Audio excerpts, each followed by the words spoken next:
Good morning, Steve Green in Chicago with the morning grain comments. Prices are a little bit higher overnight.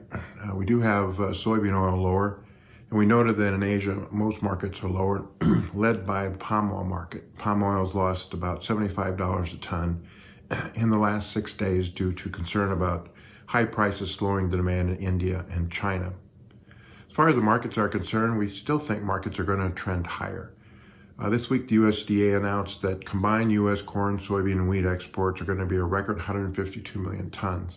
But we believe that the number actually could be closer to 161 million tons. The Chinese came out and said they have a corn deficit of 28.5 million tons.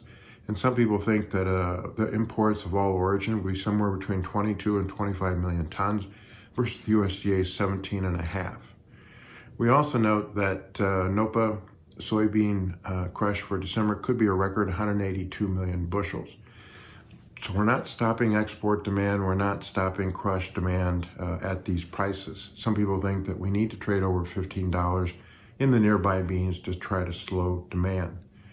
We also note that the corn market could run into some resistance the closer we get to 550 on the March. U.S. farmers were pretty good sellers the last 2 days, especially new crop corn and beans, which suggests that they are rewarding themselves for next year's crop at these higher prices.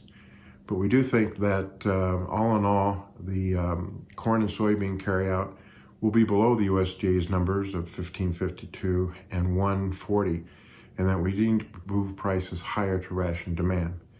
It's just that demand-led markets don't move up every day, and there will be some consolidation, profit-taking along the way. The wheat market is supported by talk that Russia has an export tax starting February 15th to March 15th of $25.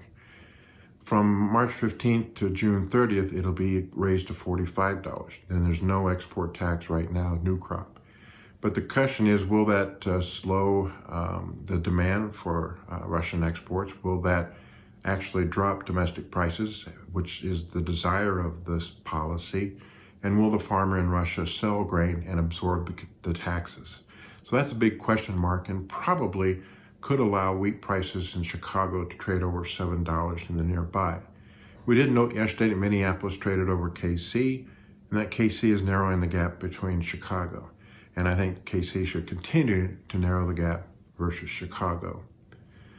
We also note from a South American weather standpoint, I think La Nina will kick in, which will have drier than normal conditions in southern Brazil and Argentina.